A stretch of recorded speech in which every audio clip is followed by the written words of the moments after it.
नमस्कार। आशा करता हूँ आप सब अच्छे होंगे। आज फिर दिल कर गया आप लोगों से कुछ बात की जाए। मैं रोज़ बात नहीं करता हूँ, रोज़ यहाँ पे कोई पोस्ट नहीं डालता हूँ। वो इसलिए है क्योंकि मेरा जो उद्देश्य है, मेरा जो तात्पर्य है, वो ये नहीं है कि मैं बस अपने को स्थापित करने के लिए वीडियो बनाता जाऊं, मेरे फॉलोअर्स बन जाए, सब्सक्राइबर मिल जाए। नहीं, मैं बात करता हूं क्योंकि अगर कोई सुनता है अच्छी बात है, अगर कोई नहीं सुनता है तो वो भी हर किसी के जीवन का अपना एक उद्देश्य है, अपनी एक यात्रा है और मैं अपनी यात्रा में बहुत खुश हूँ।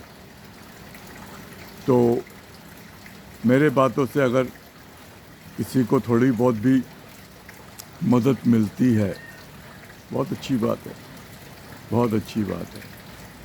तो बातों का तो कोई अंत नहीं है। यहाँ देख रहा हूँ हर कोई रो रहा है, मेरे घर में, मेरे पड़ोस में, मेरे शहर में, दुनिया में मारा मारी लगी हुई है। कोई एक दूसरे को मार के रो रहा है, कोई एक दूसरे को मार के देखते हुए रो रहा है, कोई अपने दुख में रो रहा है, कोई अपने भविष्य को लेकर रो रहा है, कोई अपने वर्तमान में रो रहा है, तो कोई अपने भूत को देख के, अपने पीछे देख के, उसमें अटक के वहाँ से रो रहा है। रोना रोना रोना रोना रोना। और बहुत सख्त है, आसान नहीं है, पर मैंने यही सीखा है कि अगर रोना बंद करना है तो वो सिर्फ खुद से ही हो पाएगा। कि हाँ, अगर आपने ये निश्चय कर लिया है कि मुझे नहीं रोना है, तो फिर ये देखिए ना, पिछले 3 दिन से क्या धुआंधार बारिश हो रही है। बारिश बारिश बारिश बारिश बारिश, प्रकृति भी रो रही है।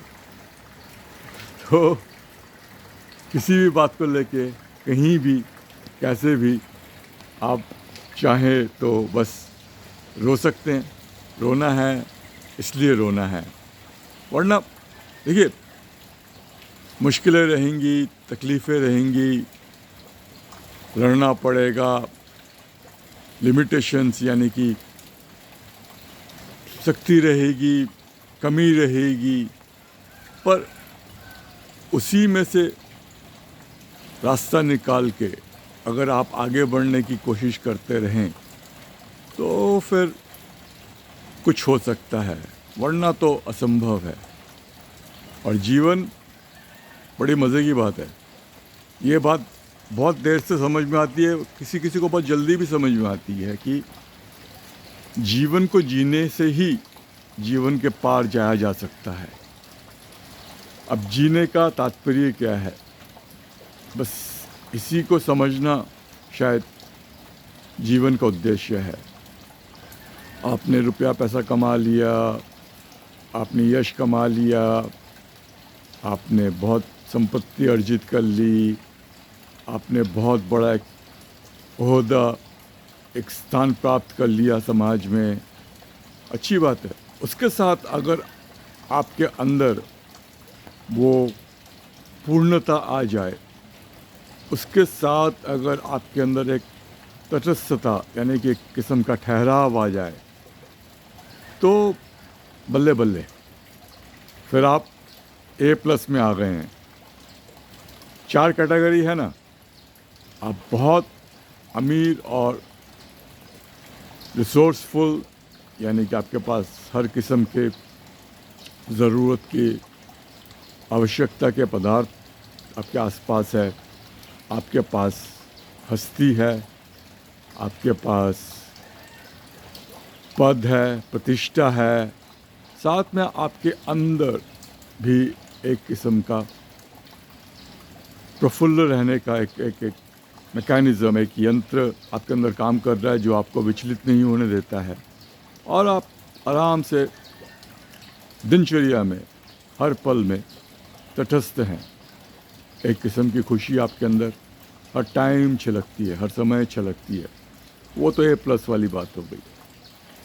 अब B कैटेगरी में आएंगे कि भाई जिनके पास उतने साधन नहीं हैं, पर उनके समझ में है कि हाँ, मेरे को जो चाहिए वो मुझे मिल रहा है और मेरे अंदर भी वो तटस्थता है, उसको मैं B कैटेगरी में रखूँगा। C कैटेगरी में आपके पास सारे संसाधन हैं, सारे आपके पास इंफॉर्मेशन है, समाचार है, उसको कैसे विकसित करना है, कैसे उपयोग में लाना है, वो सब कुछ आपके पास है, पर आपके अंदर वो तटस्थता नहीं है, आपके अंदर वो प्रफुल्लता नहीं है, आपके अंदर वो ठहराव नहीं है। तो एक किस्म की बेचैनी, एक किस्म का दर्द, एक किस्म की हिंसा मैं कहूँगा, क्योंकि जब आप इस प्रकार से गुस्से में रहते हैं, इस प्रकार से प्रतिरोध में रहते हैं, तो आप खुद को जला रहे हैं। तो सब कुछ रहते हुए भी फिर वो खुशी कहाँ से हुई? वो कैटेगरी C, और आपके पास कुछ भी नहीं है। बाहर से भी आप रो रहे हैं क्योंकि संसाधन नहीं है, आप रोज़ दिनचर्या को आगे ले जाने के लिए वो समझ नहीं है, वो ज़रूरत का सामान नहीं है, वहाँ भी परेशानी और अंदर भी परेशानी। तो वो तो फिर जीता तो हर कोई है, हर कोई है। तो मरने की परिभाषा क्या है? अगर आप हर पल तिल तिल के जल से रहे हैं, पर आप सोच रहे हैं कि मरने के बाद हम में से कोई स्वर्ग जाएगा, कोई नरक जाएगा, तो फिर सोचने वाली बात है। और ये सोचना तभी हो सकता है, तभी संभव है, जब आप एक पल के लिए ठहर जाएं, ठहर के एक पल के लिए सोचें कि भाई क्या कर रहा हूँ मैं, ये क्या हो रहा है, ये क्यों हो रहा है, क्या किया जाए। बस ये ठहराव अगर आप ला सकते कि एक पल के लिए पीछे हट के अपने अंदर झांक के देखें कि भाई ये क्या हो रहा है, क्यों हो रहा है, तो बहुत मुमकिन है, तभी संभव है कि आप अपने जीवन को कहीं से कोई बदलाव दे सके। सोचिए, सोचिए, इस मौसम में बारिश, बादल पर उठ के अगर आपको ये लगे कि वाह मज़ा आ गया, क्या खूबसूरत सा समय है, क्या खूबसूरत सी शुरुआत है, और आप आगे देखें कि हाँ भाई आज देखते हैं क्या होने वाला है। ये नहीं कि आज का चैलेंज क्या है, मेरा क्या काम करना है, उस काम में मुझे विजय हासिल होगी कि नहीं होगी, वो डील मेरी पक्की होगी कि नहीं होगी। नहीं, आप अपने अंदर से अगर ये देख पाएँ कि वाह मज़ा आ रहा है, हाँ परेशानियां हैं, झेलनी पड़ेगी, चलो देखते हैं आज का दिन कैसे बीतता है, तो एक अलग ही मज़ा आएगा। कोशिश कीजिए, कोशिश कीजिए, मैं भी कर रहा हूँ। चलिए फिर मिलते हैं, आपका दिन शुभ हो, मंगलमय हो, खुश रहिए, सबसे बड़ी बात है खुश रहिए। चलिए सब फिर मिलते हैं।